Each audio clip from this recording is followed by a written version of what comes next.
Tem gente que diz que o amor de avó é o amor mais puro que existe, que é um amor sem cobrança, sem pressa, feito de cafuné e de colo quentinho. E talvez seja mesmo. Mas o que essas pessoas não contam é o que acontece quando esse amor precisa virar tudo. Quando precisa virar comida na mesa, teto sobre a cabeça, remédio na febre, resposta para a pergunta que nenhuma criança deveria precisar fazer. Quando o amor de avó precisa virar o amor de mãe, de pai, de mundo inteiro, porque não sobrou mais ninguém. Me chamo Marlene Aparecida dos Santos, tenho 68 anos, e essa história que eu vou contar agora eu carreguei dentro de mim por todos esses anos, em silêncio, sem reclamar, sem pedir aplausos, sem esperar que ninguém me agradecesse. Carreguei do mesmo jeito que carreguei bacia de bolo na cabeça debaixo de sol e de chuva, do mesmo jeito que carreguei balde de roupa alheia pelas escadas de prédio sem elevador, do mesmo jeito que carreguei um menino de 3 anos que chorava de noite, chamando por uma mãe que nunca mais ia voltar.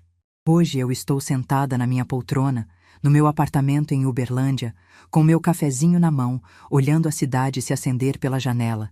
E se vocês me vissem agora, talvez pensassem que eu sempre tive essa paz no olhar. Mas não. Essa paz foi construída com suor, com lágrima engolida, com mão rachada de água sanitária e com uma força que eu mesma não sabia que tinha.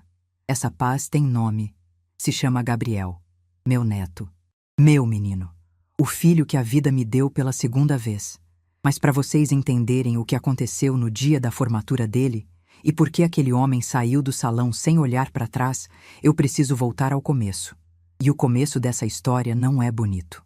Não tem trilha sonora, não tem filtro, tem cheiro de hospital, gosto de café frio de máquina e o som de um monitor que eu nunca vou conseguir esquecer. Minha filha Luciana era tudo que eu tinha no mundo. Depois que meu marido Osvaldo partiu cedo, um infarto fulminante quando ela tinha apenas 8 anos, ficamos só nós duas. Eu e ela contra tudo. Eu trabalhava como auxiliar de limpeza num escritório de contabilidade de manhã e dava aula de reforço de português e matemática à tarde, na sala da nossa casa mesmo, com as cadeiras da cozinha e um quadrinho branco que comprei numa papelaria do centro. Luciana cresceu vendo a mãe se virar. E talvez por isso tenha se tornado uma menina tão forte, tão cheia de luz, tão decidida. Ela me olhava com aqueles olhos castanhos enormes e dizia, desde pequenininha, que ia ser alguém na vida, que ia me dar uma casa grande, com quintal e com pé de manga. Eu ria e dizia que já tinha tudo o que precisava. E era verdade. Com ela por perto, eu tinha. Luciana cresceu e se tornou uma moça bonita, trabalhadora. Aos 18, conseguiu emprego como atendente numa farmácia. Ganhava pouco, mas ajudava em casa. Me dava presente no Dia das Mães, juntava moeda pra gente tomar sorvete no domingo. Era minha companheira, minha razão de continuar. Aos 19, conheceu Fernando Augusto Ribeiro. Eu me lembro do dia em que ela chegou em casa com aquele brilho diferente nos olhos e disse que tinha conhecido um rapaz numa festa. Bonito, educado, dirigia carro novo, o pai era dono de uma concessionária na cidade. Eu senti um aperto no peito. Não por ciúme, mas por instinto. Aquele instinto de mãe que sabe quando algo não vai acabar bem. Fernando apareceu na nossa casa pela primeira vez num sábado. Chegou de carro, com camisa social e perfume forte. Cumprimentou com educação, elogiou minha comida, disse que Luciana era especial. Tudo certinho. Mas eu reparei numa coisa que ele fez quando achou que ninguém estava olhando. Olhou ao redor da nossa casa, o sofá velho, a televisão pequena, a cozinha simples, e fez uma expressão que durou menos de 1 segundo. Era um olhar de quem se sente superior, de quem está ali por diversão, não por compromisso. Não falei nada para Luciana. Ela estava feliz. E eu já tinha aprendido que certas verdades a gente não consegue ensinar. A pessoa precisa viver para entender. O relacionamento durou 7 meses. 7 meses de Luciana flutuando, saindo toda arrumada, voltando tarde, me contando os planos que Fernando fazia para eles dois.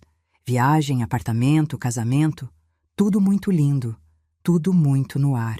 Até o dia em que ela sentou na beira da minha cama, às 11 da noite, com o teste na mão, e disse com a voz tremendo que estava grávida. Eu a abracei, forte, sem dizer nada.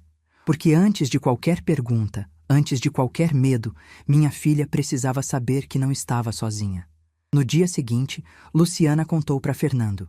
E o mundo dela desabou. Ele disse que não estava pronto, que era jovem demais, que o pai ia cortar a mesada dele. Disse que ela deveria resolver a situação, e quando Luciana respondeu que ia ter aquele filho com ou sem ele, Fernando sumiu. Bloqueou o número, mudou de rota para não passar perto da farmácia. 3 semanas depois, a mãe de Fernando ligou para minha casa. Eu atendi. A voz daquela mulher era fria como mármore. Disse, com todas as letras, que aquela criança não era problema deles.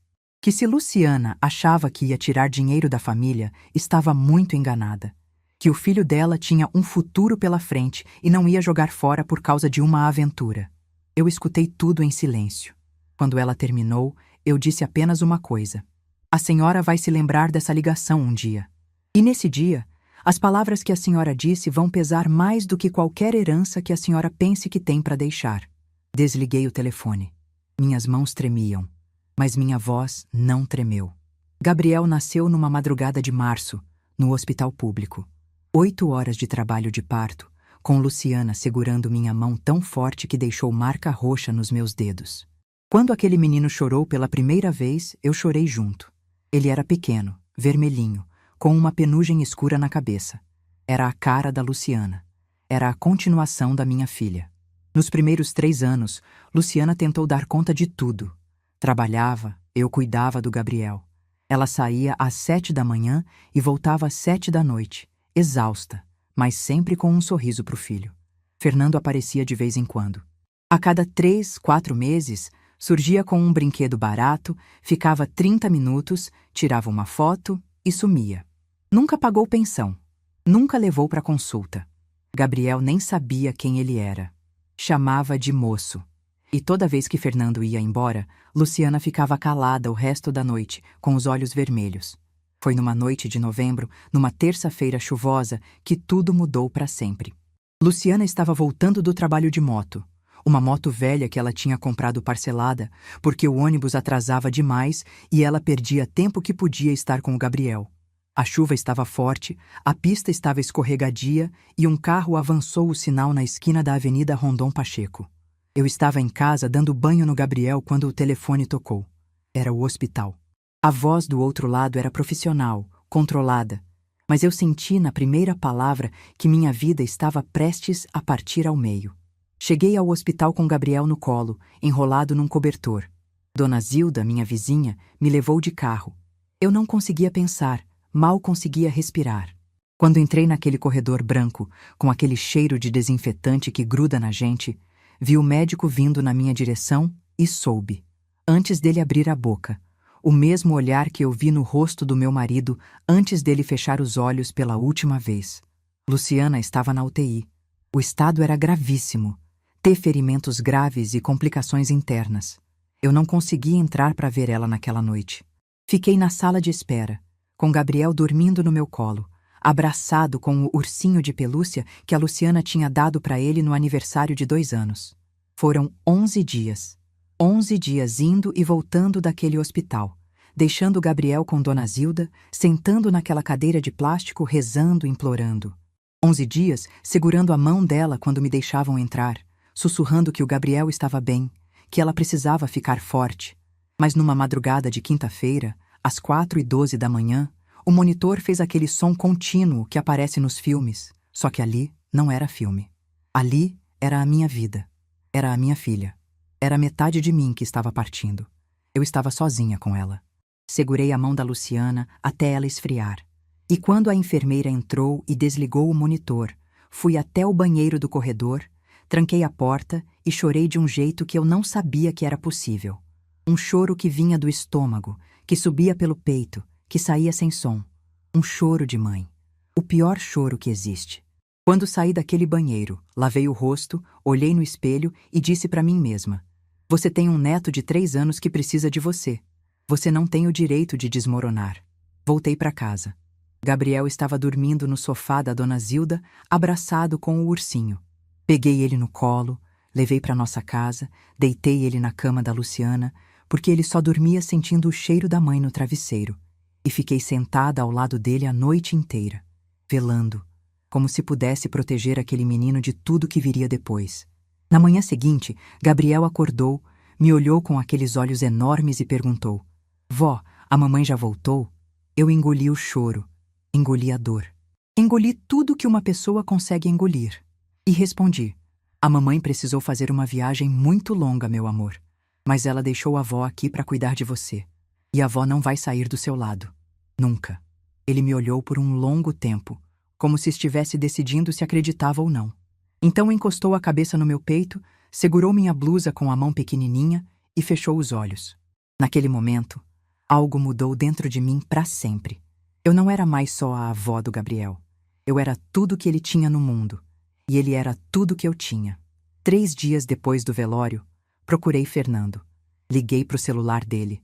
O número que Luciana tinha anotado num caderninho. Chamou e caiu na caixa postal. Mandei mensagem explicando o que tinha acontecido, pedindo que ele assumisse a responsabilidade, que ajudasse pelo menos financeiramente. Nenhuma resposta. Fui até a concessionária do pai dele. Me arrumei, coloquei minha melhor roupa, peguei 2 ônibus e cheguei lá. Pedi para falar com Fernando. A recepcionista me olhou de cima a baixo.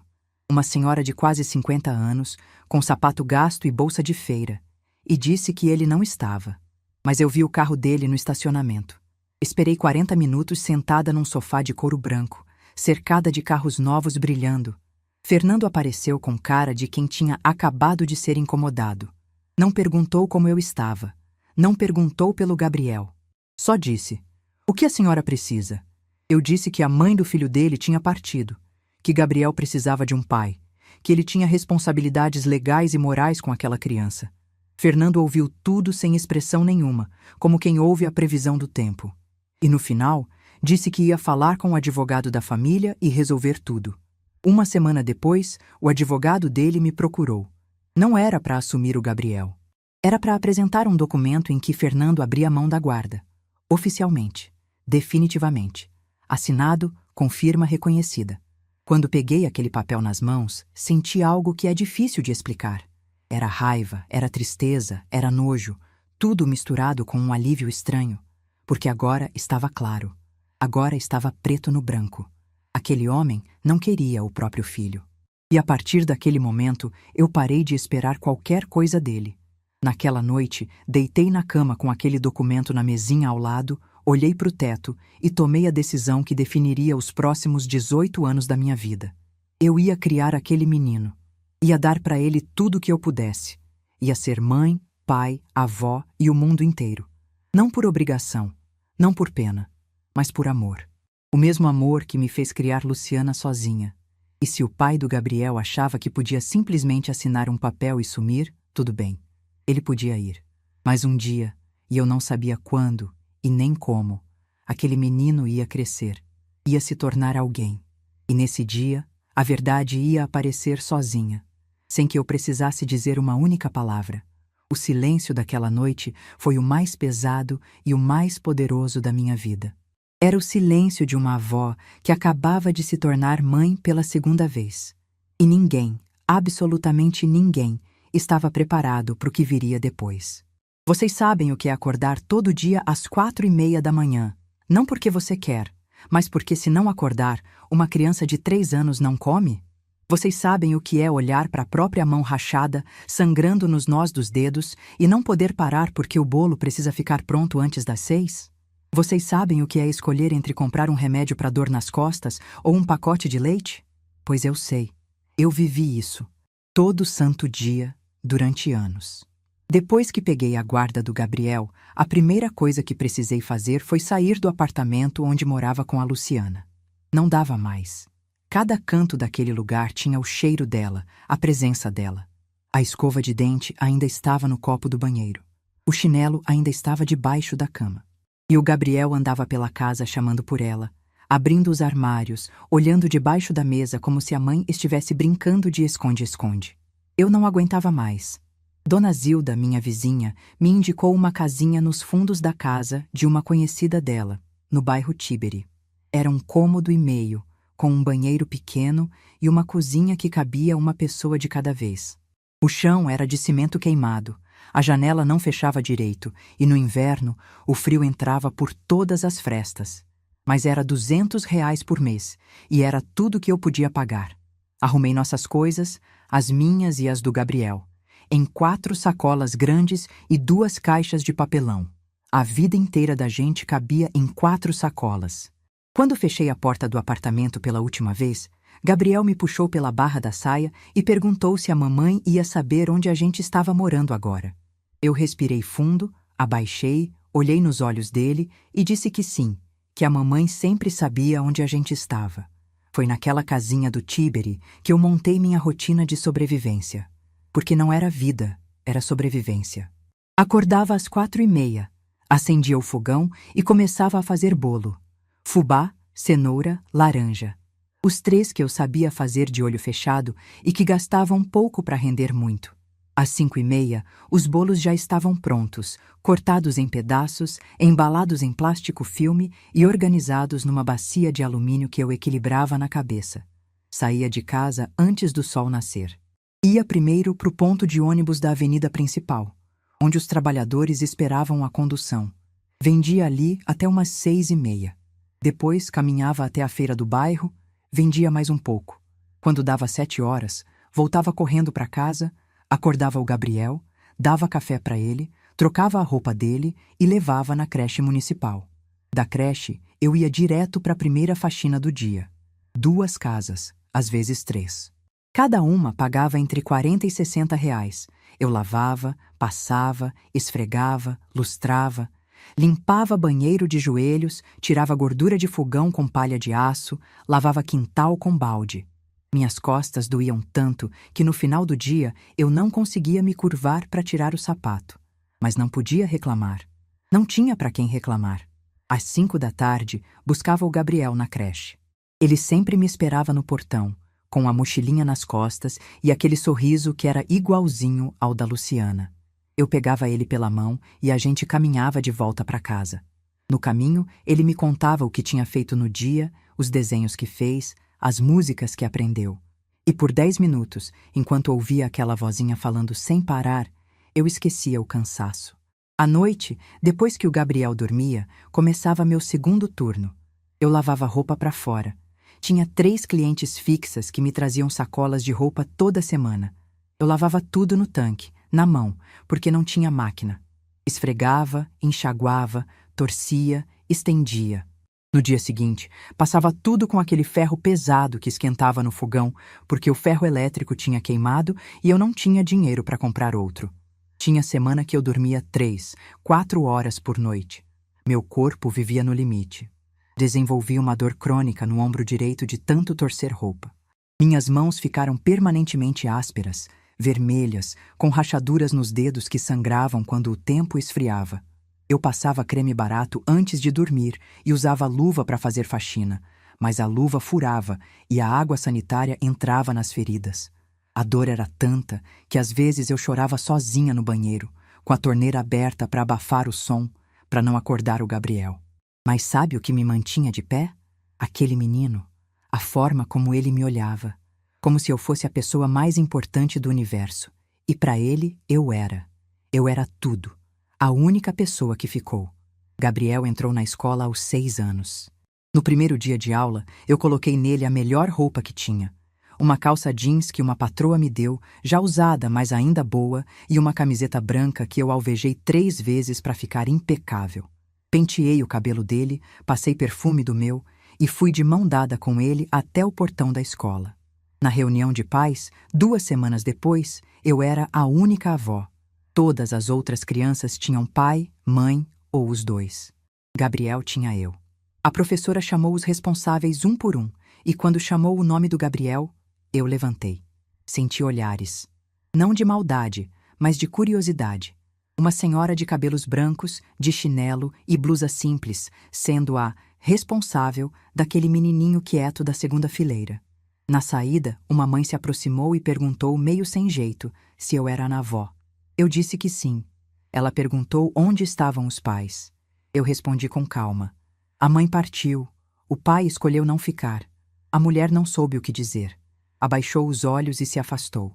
Naquele momento, eu prometi para mim mesma que nunca mais ia sentir vergonha de ser tudo que o Gabriel tinha. Eu não era só a avó.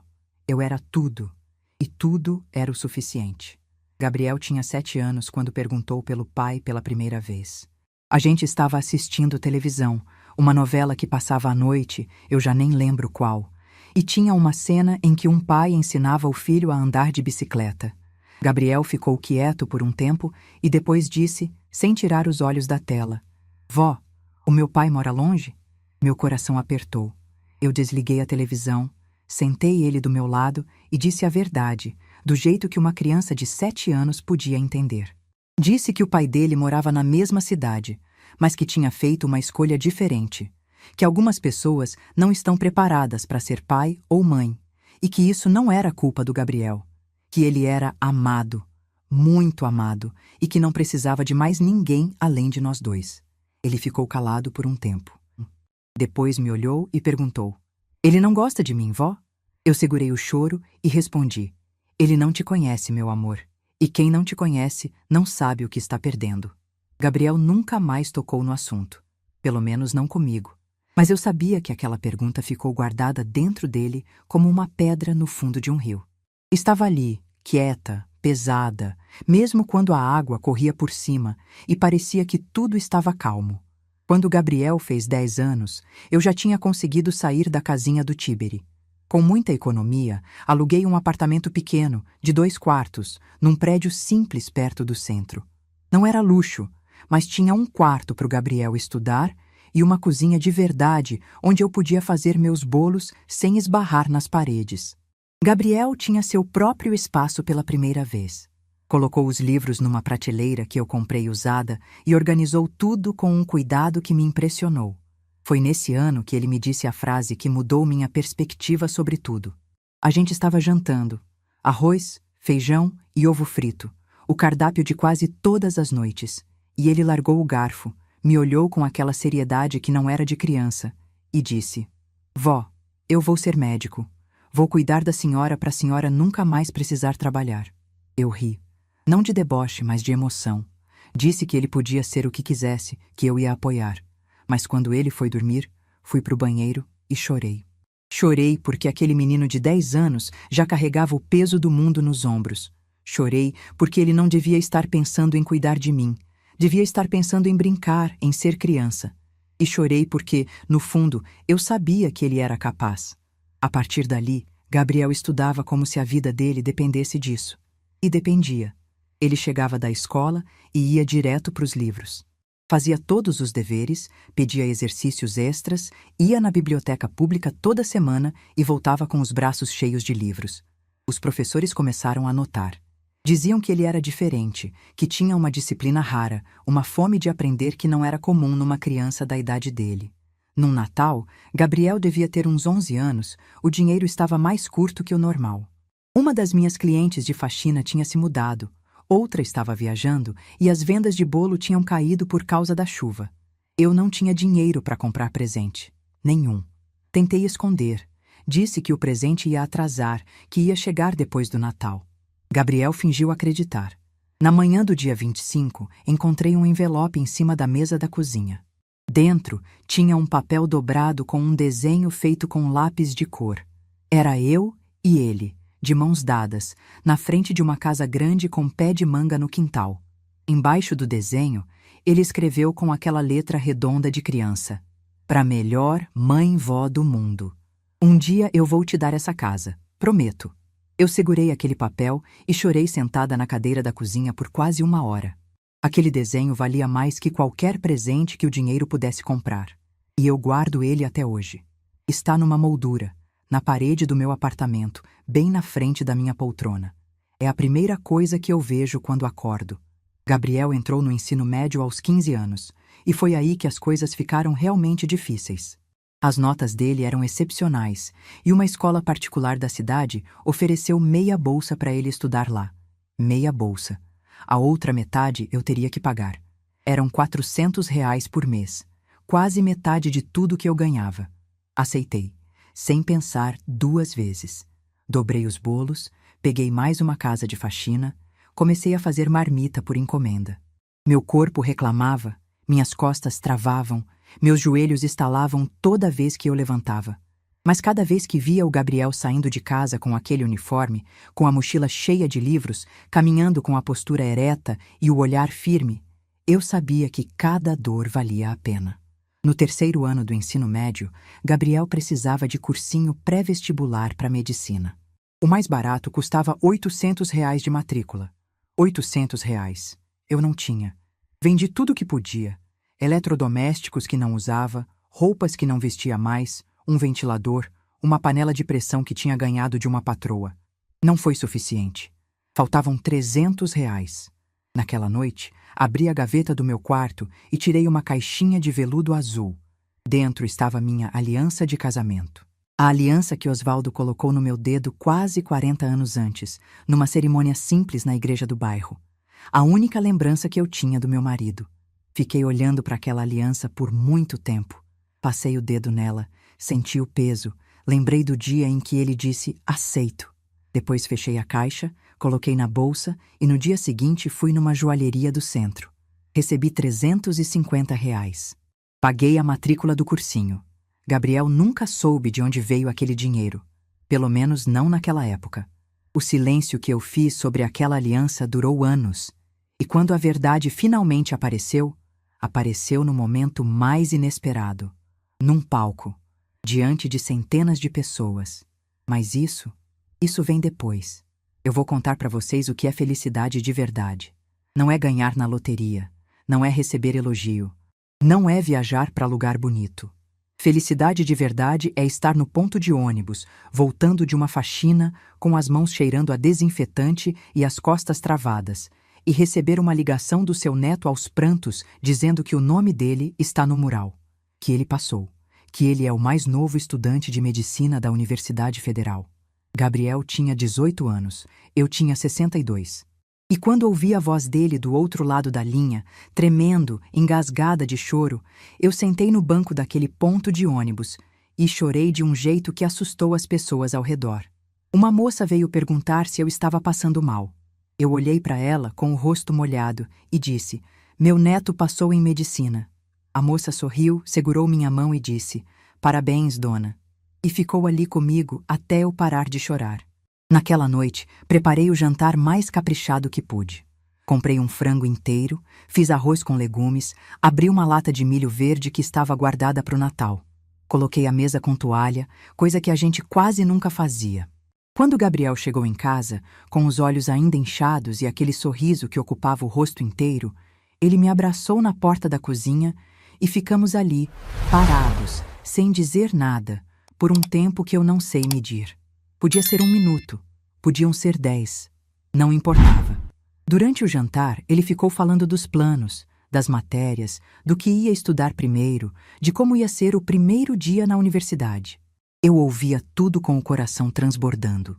E em certo momento, ele parou, me olhou e disse com a voz baixa: "Vó, a senhora sabe que isso aqui é mais seu do que meu, né?" Eu balancei a cabeça, disse que não, que era mérito dele, que ele tinha estudado, se dedicado, que eu só tinha feito o meu papel. Mas ele insistiu. "Não, vó, a senhora vendeu bolo na chuva para eu poder estudar. A senhora fez faxina até não aguentar mais para eu ter material. Essa aprovação é da senhora, eu só fiz a prova." Engoli o nó na garganta e mudei de assunto. Perguntei se ele queria repetir o frango, porque se eu ficasse naquela conversa mais 1 minuto, ia desabar na frente dele, e eu não queria que a noite mais feliz da nossa vida tivesse lágrima de tristeza misturada. Só de alegria. Naquela noite, só de alegria. A notícia se espalhou pelo bairro como fogo em palha seca. Todo mundo ficou sabendo que o neto da dona Marlene, aquele menino criado pela avó, tinha passado em medicina na Federal. Dona Zilda fez questão de contar para cada vizinho, para cada comerciante, para cada pessoa que cruzasse o caminho dela. Foi aí que seu Raimundo apareceu. Seu Raimundo era o dono da padaria da esquina, um senhor de 70 e poucos anos, viúvo, que morava sozinho num apartamento em cima da padaria. Eu o conhecia há mais de 10 anos. Nos primeiros tempos no bairro, quando o dinheiro era mais apertado, ele fiava pão para mim. Eu chegava no balcão com vergonha, sem saber como pedir. e ele já ia embrulhando o pão e dizendo: "Paga quando puder, dona Marlene." Criança não pode ficar sem café da manhã. Nunca me cobrou juros, nunca me cobrou prazo, nunca me fez sentir que eu estava devendo alguma coisa além de gratidão. Quando soube da aprovação do Gabriel, seu Raimundo apareceu na minha porta com uma sacola. Dentro tinha um bolo de chocolate enorme, desses de confeitaria, com uma plaquinha escrita "Parabéns, Dr. Gabriel", em cima. Eu olhei para aquele bolo e para o seu Raimundo e vi que ele estava emocionado. Ele disse: "Dona Marlene, eu vejo a senhora passar na frente da minha padaria todo dia de madrugada com a bacia na cabeça há mais de 10 anos. Eu sei o que a senhora fez por esse menino. E eu precisava que a senhora soubesse que eu também tenho orgulho." Aquele bolo ficou na minha mesa por 3 dias. Gabriel e eu comemos devagar, saboreando cada pedaço, como se fosse o bolo mais caro do mundo. E de certa forma era, porque foi feito com respeito. E respeito, na vida que eu levava, era um luxo raro. Os primeiros meses de faculdade foram de adaptação. Gabriel ia de ônibus todo dia, saía cedo e voltava tarde. Os livros eram caros, as apostilas eram muitas, os colegas vinham de realidades completamente diferentes. Enquanto os outros conversavam sobre viagens de férias e carros novos, Gabriel sentava quieto no canto e estudava. Um colega perguntou onde ele morava, e quando Gabriel disse o bairro, o rapaz riu e disse que nunca tinha ouvido falar. Gabriel não respondeu. Apenas continuou estudando. No segundo ano da faculdade, aconteceu algo que eu não esperava. Gabriel chegou em casa num final de tarde com uma expressão que eu não via nele desde criança. Aquela expressão séria, de quem está carregando algo pesado demais.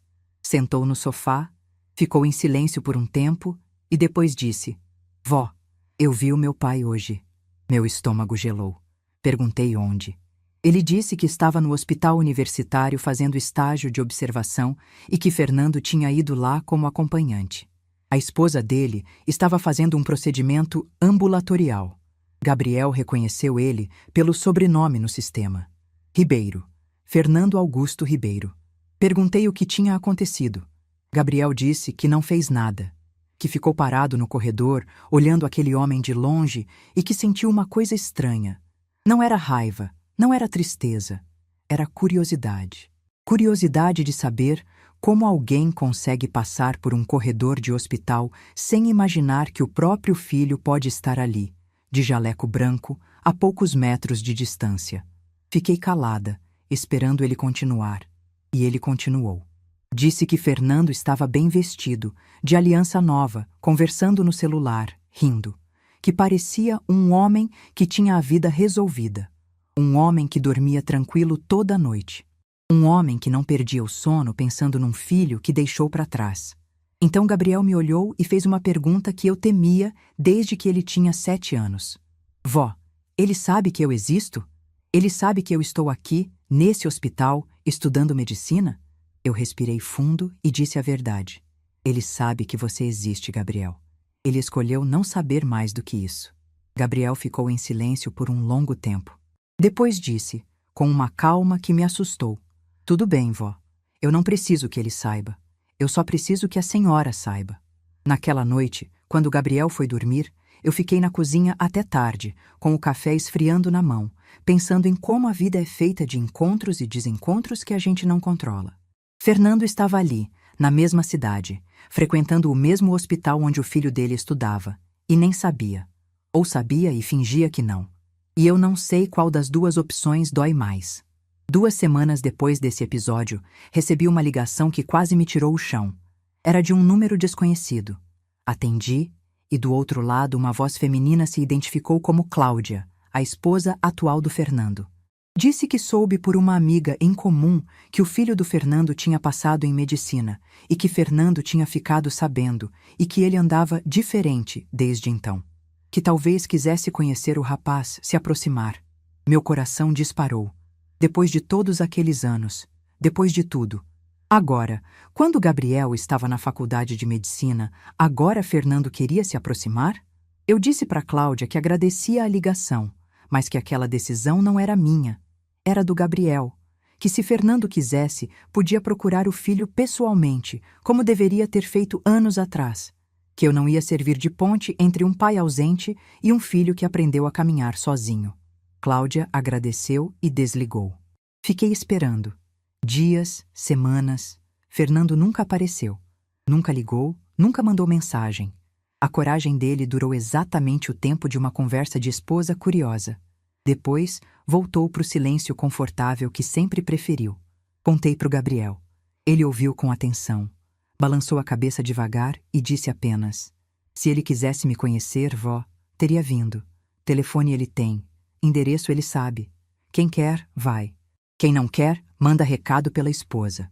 Aquela frase do Gabriel ficou ecoando na minha cabeça por semanas. Porque ele estava certo, Fernando nunca teve coragem para nada que exigisse esforço emocional. Não teve coragem de ser pai, não teve coragem de assumir, não teve coragem de pedir desculpa, e agora não tinha coragem nem de aparecer depois de saber que o filho era estudante de medicina. Os anos de faculdade foram longos e difíceis. Gabriel conseguiu bolsa de permanência e fazia plantões no hospital como estagiário para complementar a renda. Mesmo assim, eu fazia questão de mandar o que podia todo mês. Diminuí as faxinas porque meu corpo já não aguentava o ritmo de antes. Aos 63, 64 anos, meus joelhos reclamavam a cada escada, meus ombros travavam com frequência e eu precisava parar para descansar no meio de uma limpeza. Mas comecei a fazer marmita por encomenda. Acordava de madrugada, cozinhava arroz, feijão, carne, salada, montava tudo em quentinhas e entregava para os comerciantes do bairro. Seu Raimundo era meu cliente fixo. Comprava 5 marmitas por semana e sempre pagava um pouco a mais do que eu cobrava. Quando eu reclamava, ele dizia: é gorjeta, dona Marlene. A senhora merece. E guardava as quentinhas com um cuidado que eu achava desproporcional para uma simples marmita. Foi seu Raimundo quem me convenceu a ir ao médico quando comecei a sentir dores no peito. Eu ignorava, achava que era cansaço, estresse, coisa da idade. Mas ele insistiu tanto que eu fui. O médico disse que meu coração estava cansado, que eu precisava diminuir o ritmo, descansar mais, me alimentar melhor. Receitou remédio e mandou eu parar de carregar peso. Parar de carregar peso. Eu quase ri. Minha vida inteira foi carregar peso. Peso nas costas, peso nos braços, peso no coração. Mas pela primeira vez, tive medo. Não medo de ficar doente. Medo de não ver o Gabriel se formar. Medo de ter feito tudo aquilo, todos aqueles sacrifícios e não estar presente no dia em que ele finalmente realizaria o sonho que a gente construiu juntos. A partir dali, diminuí o ritmo. Gabriel soube da consulta e ficou preocupado. Ligava todo dia, perguntava se eu tinha tomado o remédio, se estava comendo direito, se estava descansando. Às vezes eu ouvia a voz dele no telefone e sentia que os papéis tinham se invertido. Agora era ele que cuidava de mim, mesmo de longe. No 5º ano da faculdade, Gabriel veio me visitar num final de semana. Trouxe um presente embrulhado num papel azul. Quando abri, era uma poltrona reclinável, pequena, simples, mas confortável. Ele disse: para a senhora sentar e descansar, vó. A senhora já ficou de pé tempo demais. Eu sentei naquela poltrona e chorei. Não de tristeza, de uma felicidade misturada com cansaço, com alívio, com a sensação de que talvez, finalmente, eu pudesse parar um pouco, pelo menos sentar. Foi nessa mesma visita que aconteceu algo que eu não esperava. Gabriel estava arrumando umas coisas no armário do meu quarto, procurando uma caixa de fotos antigas que ele queria ver quando encontrou um recibo. Um recibo de uma joalheria do centro, datado de anos atrás. No recibo estava descrito: uma aliança de ouro, peso 4 gramas, valor pago, R$ 350. Ele saiu do quarto com o papel na mão. Eu estava na cozinha fazendo café. Quando vi o recibo, meu sangue gelou. Ele me olhou com aqueles olhos que eram iguais aos da Luciana e perguntou com a voz baixa: vó, a senhora vendeu a aliança do vô Osvaldo? Eu não consegui mentir. Nunca consegui mentir para ele. Abaixei os olhos e disse que sim, que precisava do dinheiro para pagar a matrícula do cursinho, que não tinha outra opção. Gabriel ficou calado, colocou o recibo na mesa, sentou na cadeira da cozinha e ficou olhando para o chão. Quando levantou a cabeça, seus olhos estavam vermelhos, mas ele não chorou. Pelo menos não na minha frente. Disse apenas: "A senhora nunca me contou." Eu respondi: "Não precisava contar. Você passou. Era só o que importava." Ele se levantou, veio até mim, me abraçou por trás enquanto eu estava de costas para o fogão e sussurrou no meu ouvido: "Um dia eu vou devolver para a senhora tudo que a senhora deu por mim. Tudo." Eu segurei as mãos dele que estavam cruzadas no meu peito e não disse nada, porque algumas promessas a gente não responde, a gente só guarda e espera.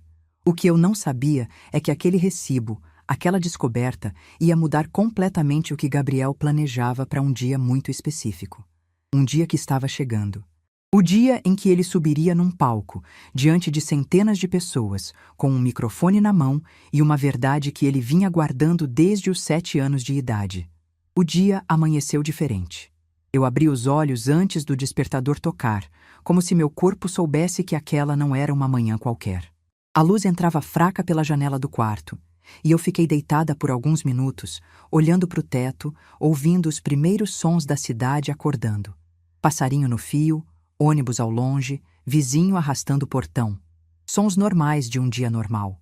Só que aquele não era um dia normal. Aquele era o dia em que tudo ia fazer sentido. Levantei devagar. Meus joelhos estalaram como sempre. Meu ombro reclamou como sempre. Mas naquela manhã eu nem liguei. Fui até o banheiro, lavei o rosto, olhei no espelho e vi uma mulher de 68 anos com olheiras fundas, cabelos brancos e rugas que contavam cada um dos sacrifícios que ela tinha feito. Mas vi também algo que não estava ali anos atrás. Um brilho nos olhos. Um brilho que era feito de orgulho, de missão cumprida, de chegada. Tomei banho demorado. Passei creme no corpo, coisa que eu quase nunca fazia. Sequei o cabelo com cuidado, prendendo numa presilha que Dona Zilda tinha me emprestado. Dourada, discreta, bonita. E então, abri o guarda-roupa e tirei o vestido. Era azul marinho. Comprei 3 meses antes, numa loja do centro, pagando em 6 parcelas no cartão. A vendedora tinha me ajudado a escolher. Disse que a cor combinava com meus olhos, que o corte era elegante sem ser exagerado. Eu experimentei na frente do espelho da loja e quase não me reconheci. Parecia outra pessoa. Parecia a Marlene, que eu era antes de virar só a avó que trabalha demais. Vesti o vestido, calcei um sapato de salto baixo que também era novo, coloquei os brincos de pérola que tinham sido da minha mãe e que eu guardava numa caixinha no fundo da gaveta para ocasiões que nunca pareciam chegar. Aquela era a ocasião. Depois de quase 40 anos guardados, aqueles brincos finalmente tinham um motivo para sair da gaveta. Dona Zilda chegou às 2 da tarde, pontual como sempre. Estava toda arrumada, com um vestido florido e um sorriso de quem também sentia que aquele dia era especial. Ela me olhou de cima a baixo e disse: "Marlene, você está linda. A Luciana ia ficar orgulhosa." Meus olhos encheram de água na hora, mas eu segurei. Não ia borrar a maquiagem que tinha passado meia hora tentando acertar. Seu Raimundo apareceu 10 minutos depois, de camisa social e calça de linho, o cabelo penteado para o lado, cheirando a colônia. Ele tinha se oferecido para nos levar de carro e, quando nos viu, abriu aquele sorriso grande e disse: "Vamos buscar nosso doutor." No caminho, ele e Dona Zilda conversavam sobre tudo e sobre nada. E eu fui calada no banco de trás, olhando pela janela, vendo a cidade passar e pensando em tudo que tinha acontecido para eu chegar até ali. Pensei na Luciana, na moto, na chuva, nos 11 dias de hospital. Pensei no Gabriel com 3 anos me perguntando quando a mamãe ia voltar. Pensei nas 4:30 da manhã, nos bolos de fubá, nas mãos rachadas, na roupa lavada no tanque até de madrugada. Pensei na aliança do Osvaldo que eu vendi por R$ 350. Pensei na casinha do Tiberi com chão de cimento queimado. Pensei em cada uma das centenas de casas que limpei de joelhos. Em cada escada que subi com balde na mão, em cada vez que escolhi não jantar para ele poder repetir o prato. E pensei que tudo, absolutamente tudo, tinha me trazido até aquele carro, naquela tarde, a caminho da formatura do meu neto em medicina. O centro de convenções era enorme. Eu nunca tinha entrado naquele lugar. Tinha uma fachada de vidro, um estacionamento cheio de carros bonitos e pessoas bem vestidas entrando com flores e presentes. Seu Raimundo estacionou e veio abrir a porta para mim, como um cavalheiro. Dona Zilda segurou meu braço e entramos juntos. O salão era ainda mais impressionante por dentro. Lustres no teto, cadeiras estofadas, um palco grande com arranjos de flores. Tinha um telão mostrando o logo da universidade e o nome da turma. Procurei nossas cadeiras. Gabriel tinha reservado 3 lugares na primeira fila, com nossos nomes escritos em cartõezinhos. Quando vi meu nome ali, Marlene A. dos Santos, numa cadeira da primeira fila da formatura de medicina, minhas pernas fraquejaram. Dona Zilda me segurou e disse: "Senta, Marlene. Respira." O salão foi enchendo. Famílias inteiras chegavam, pais de terno, mães de vestido, irmãos, avós, namoradas. Tinha fotógrafo, câmera, gente tirando selfie. E eu ali, na primeira fila, com meu vestido azul marinho comprado em 6 vezes e meus brincos de pérola que eram da minha mãe. E então eu vi. Na última fileira, meio escondido entre as pessoas que ainda entravam, estava Fernando. De terno escuro, camisa branca, sapato lustrado. No pulso, um relógio que brilhava mesmo de longe. Ao lado dele, uma mulher. Provavelmente Cláudia, a esposa. Ele olhava ao redor com aquele ar de quem pertence a todos os lugares, aquela postura de quem nunca precisou pedir licença para entrar em nenhum salão. Meu sangue gelou. 21 anos. 21 anos sem uma ligação, sem um real, sem uma pergunta. 21 anos de silêncio absoluto. E agora, no dia em que Gabriel subia num palco para receber o diploma que custou as minhas mãos, o meu corpo, a minha aliança de casamento, aquele homem aparecia de terno, sorrindo, como se merecesse estar ali. Minha mão apertou o braço da cadeira com tanta força que meus dedos ficaram brancos. Dona Zilda percebeu e seguiu meu olhar. Quando viu Fernando, apertou minha mão e sussurrou: "Ele veio. Aquele cara de pau veio." Seu Raimundo, do meu outro lado, não entendeu o que estava acontecendo. Eu disse baixinho que aquele homem no fundo do salão era o pai do Gabriel. Seu Raimundo olhou para trás, olhou para mim e disse com aquela voz firme de padeiro que já viu muita coisa na vida: "Dona Marlene, ele pode ter vindo, mas quem está na primeira fila é a senhora, e isso diz tudo." A cerimônia começou. Música, discursos de autoridades, homenagens. Eu mal conseguia prestar atenção. Meus olhos iam do palco para a última fileira, do palco para a última fileira.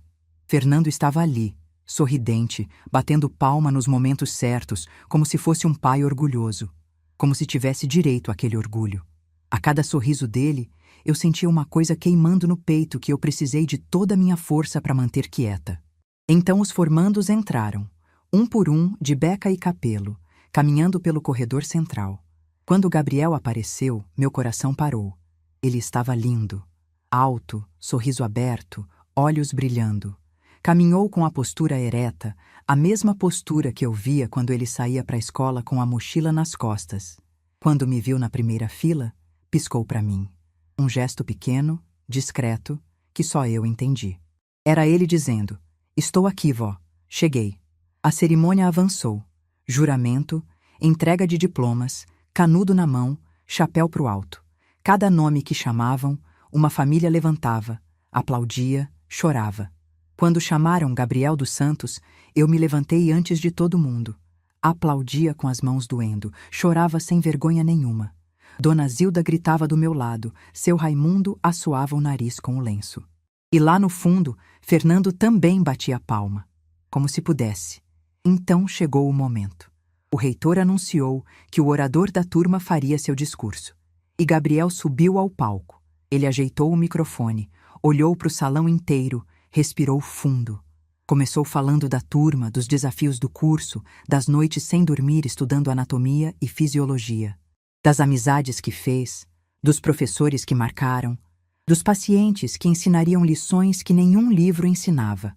O salão ria, aplaudia, se emocionava. Gabriel falava com segurança, com clareza, com a maturidade de quem viveu mais do que a idade dizia. Mas então sua voz mudou. Ficou mais baixa, mais pausada, mais pesada. Ele disse que precisava fazer um agradecimento especial. Que tudo o que ele havia conquistado, cada nota, cada plantão, cada página de cada livro, tinha sido possível por causa de uma única pessoa. Uma pessoa que o mundo nunca viu nos jornais, que nunca recebeu prêmio nenhum, que nunca teve o nome numa placa, mas que merecia mais reconhecimento do que qualquer diploma podia oferecer. O salão ficou em silêncio. Gabriel olhou diretamente para mim. Seus olhos estavam cheios d'água, mas sua voz não tremeu. Dona Marlene Aparecida dos Santos, minha avó, a mulher que me criou desde os 3 anos de idade, sozinha, sem ajuda de ninguém. A mulher que acordava às 4 da manhã para fazer bolo e vender na rua antes de ir limpar a casa dos outros. A mulher que lavou roupa alheia até as mãos sangrarem para eu poder ter caderno na escola. A mulher que vendeu a própria aliança de casamento, a última lembrança do marido que ela amou, para pagar meu cursinho, e que nunca me contou. Eu descobri sozinho, e faz 2 anos que eu guardo isso aqui dentro, esperando esse momento. Ele parou. O salão inteiro estava em silêncio absoluto. Eu não conseguia respirar. Quando eu tinha 7 anos, eu perguntei para minha avó se o meu pai gostava de mim. Ela respondeu que ele não me conhecia, e que quem não me conhece não sabe o que está perdendo. Eu nunca esqueci essa resposta. E hoje, desse palco, olhando para essa mulher na primeira fila que deu tudo por mim, eu só tenho uma coisa para dizer. Gabriel respirou fundo. Uma lágrima desceu pelo rosto dele, mas ele não limpou. Deixou cair. Pai é quem cria. Pai é quem fica. Pai é quem acorda de madrugada. Pai é quem vende a aliança sem contar. Pai é quem escolhe ficar quando todo mundo escolhe ir embora. Ele olhou diretamente para mim. E quem ficou foi a senhora. Obrigado, vó. Esse diploma é seu. O silêncio durou 1 segundo. Depois o salão inteiro explodiu.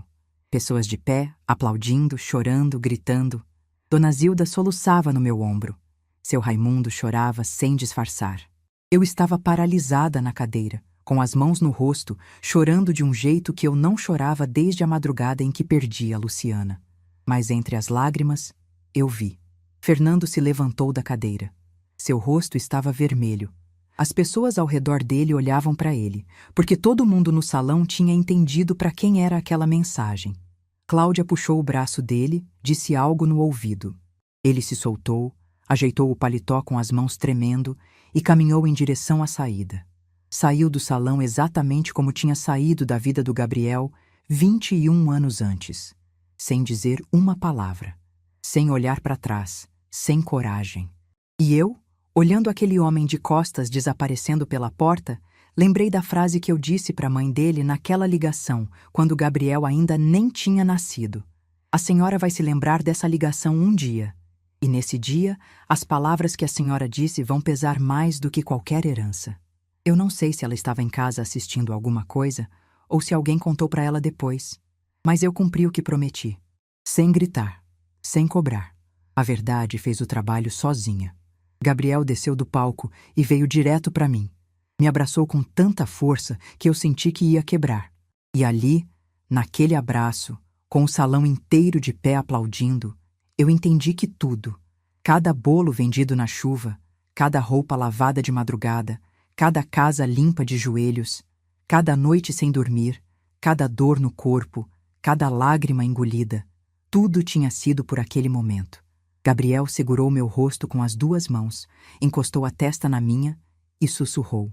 A senhora é o meu pai, a minha mãe e o meu mundo inteiro, vó. Sempre foi. Eu segurei as mãos dele e disse a única coisa que consegui dizer. Sua mãe está vendo, meu filho. Ela está vendo. Naquele momento, na primeira fila daquele salão, com os brincos da minha mãe na orelha e o vestido comprado em 6 vezes, eu não era mais a mulher que vendia bolo na rua. Não era mais a avó que fazia faxina. Não era mais a senhora de mãos rachadas que todo mundo olhava com pena. Eu era Marlene Aparecida dos Santos.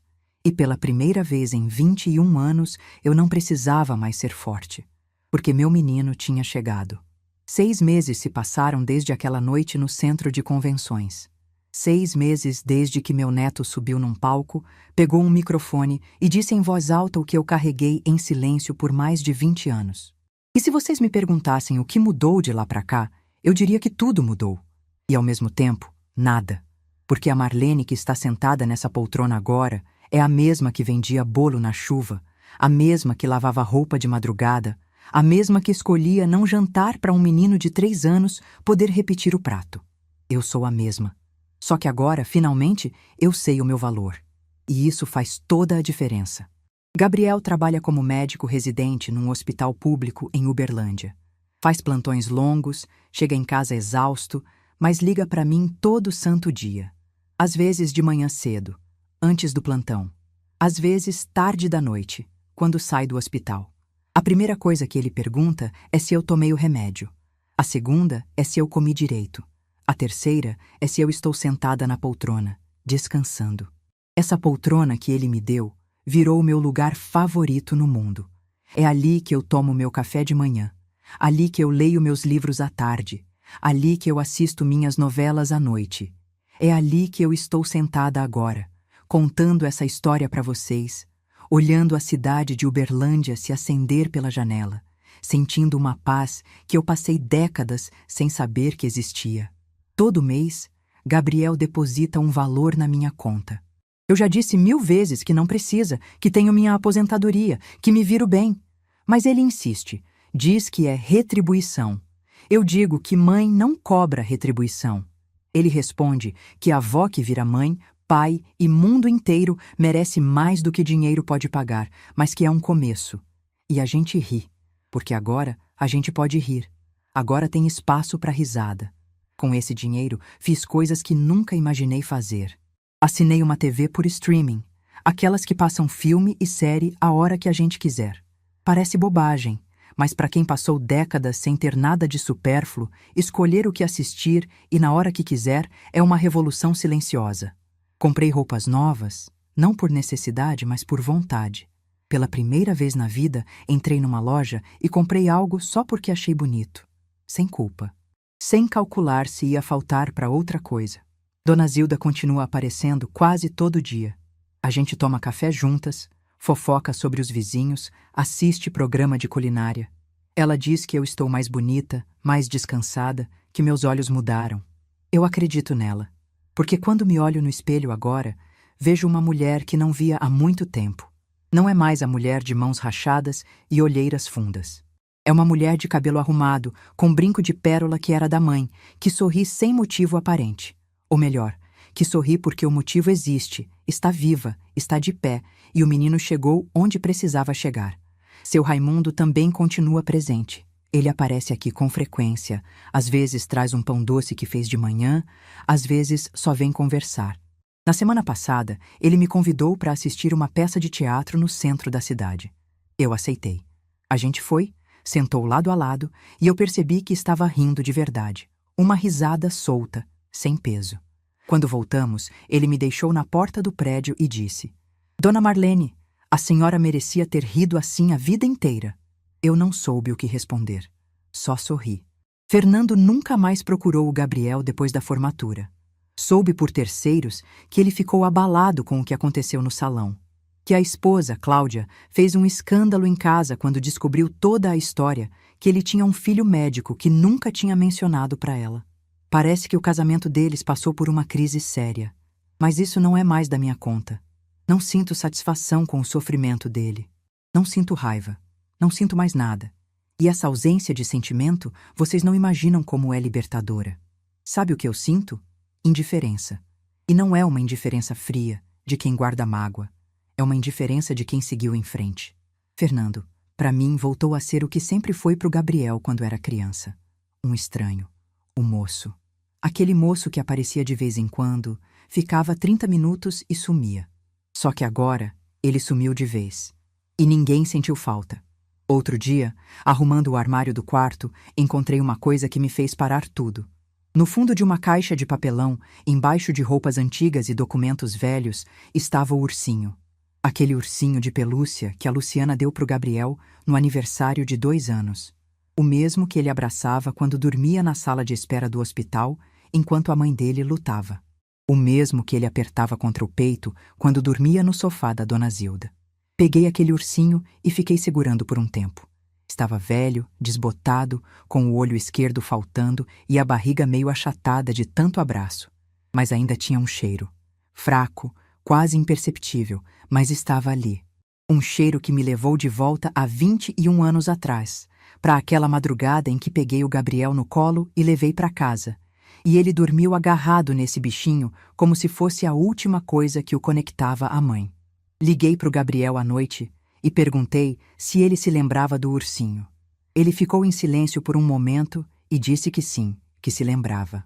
Que lembrava de dormir abraçado nele e que por muito tempo achava que se segurasse o ursinho com força suficiente, a mamãe ia voltar. Depois riu baixinho e disse: "A mamãe não voltou, vó, mas a senhora ficou, e isso foi mais do que suficiente."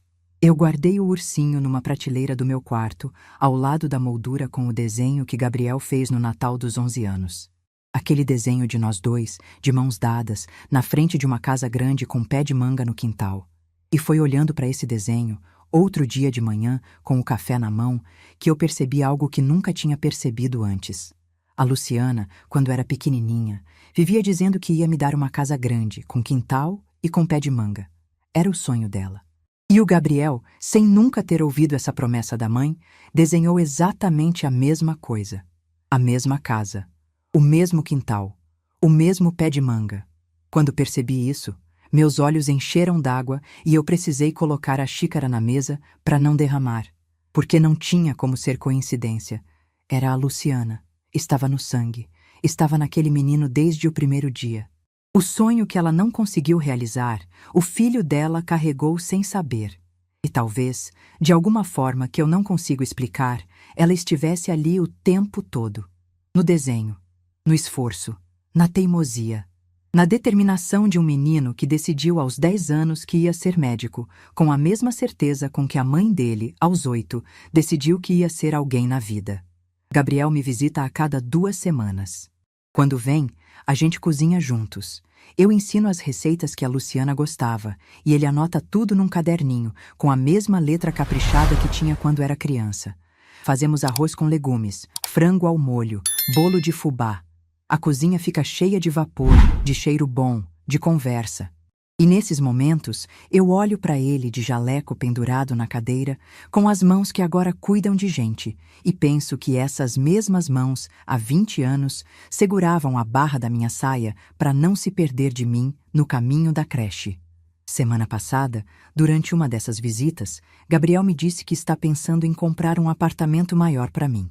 Disse que encontrou um com varanda grande, num andar alto, de onde dá para ver a cidade inteira. Eu disse que não precisava, que estava feliz onde estava. Mas ele insistiu.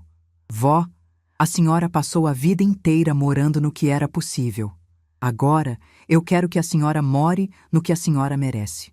Eu olhei para ele e disse que já morava no que eu merecia. Porque o que eu merecia não era um apartamento grande. Era paz. E paz eu já tinha. Ele sorriu, daquele jeito que é igualzinho ao da Luciana, e não insistiu mais. Fui ao médico na semana passada. Consulta de rotina. O cardiologista disse que meu coração está melhor, que a pressão estabilizou, que posso continuar fazendo minhas caminhadas no parque. Quando saí do consultório, caminhei pela rua devagar, sentindo o sol no rosto, e pensei que aquele coração cansado que quase me pregou uma peça tinha aguentado firme. Aguentou o suficiente. Me trouxe até aqui. Às vezes me perguntam se eu tenho arrependimentos. Se eu faria tudo de novo, se eu mudaria alguma coisa, e eu sempre respondo a mesma coisa: eu mudaria o mundo se pudesse.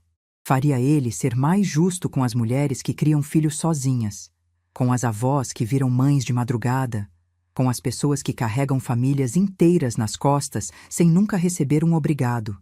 Mas da minha parte, da minha história, eu não mudaria nada. Cada bolo vendido, cada roupa lavada, cada mão rachada, cada noite sem dormir, me trouxe até esse momento. E esse momento vale tudo. Eu não tenho raiva do Fernando. Raiva é um peso que a gente carrega sem necessidade, e eu já carreguei peso demais na vida. O que eu tenho é clareza. Clareza de que ele fez a escolha dele e eu fiz a minha. Ele escolheu o conforto. Eu escolhi o Gabriel. E entre o conforto e o amor, eu escolheria o amor todas as vezes, mesmo sabendo de toda a dor que vem junto. Ontem à noite, antes de dormir, fiz algo que não fazia há muito tempo. Abri a gaveta onde guardava a caixinha de veludo azul que um dia teve a aliança do Osvaldo. A caixa está vazia, claro, mas eu a abri, olhei para dentro e sorri, porque aquela aliança não se perdeu. Ela se transformou. Se transformou em matrícula de cursinho, que se transformou em aprovação no vestibular, que se transformou em 6 anos de medicina, que se transformou num diploma, que se transformou num médico que salva vidas. Osvaldo ia entender. Tenho certeza. Ele ia olhar para mim, com aquele sorriso calmo que ele tinha, e ia dizer: "Você fez certo, Marlene." Hoje eu tenho 68 anos, um apartamento que é meu, uma poltrona que é meu trono, um neto que é meu orgulho e uma história que é minha. Não é a história de uma mulher que foi abandonada. Não é a história de uma avó coitada. É a história de uma mulher que escolheu ficar quando todo mundo foi embora. Que escolheu amar quando ninguém estava olhando. Que escolheu acreditar quando tudo dizia para desistir. E se eu pudesse dizer uma coisa para toda mulher que está passando por algo parecido, seria isso. Não espere que o mundo reconheça o seu sacrifício. Não espere aplausos, não espere agradecimentos, não espere que alguém apareça para dizer que você fez certo. Faça porque é certo. Faça porque amor não precisa de plateia. E quando o dia do reconhecimento chegar, e ele chega de um jeito ou de outro, você vai estar sentada na primeira fila, com os brincos da sua mãe na orelha e a certeza de que valeu cada segundo. Meu silêncio durante todos esses anos nunca foi fraqueza. Foi a forma mais poderosa de força que eu encontrei, porque no final, a verdade não precisou de gritos. Precisou apenas de um microfone, de um filho de coração, e de uma frase que disse tudo o que eu guardei por uma vida inteira. Pai é quem fica. E eu fiquei. Se essa história tocou seu coração, deixe seu like, se inscreva no canal e comente aqui embaixo. No meu lugar, o que você faria? Sua mensagem pode iluminar o dia de alguém.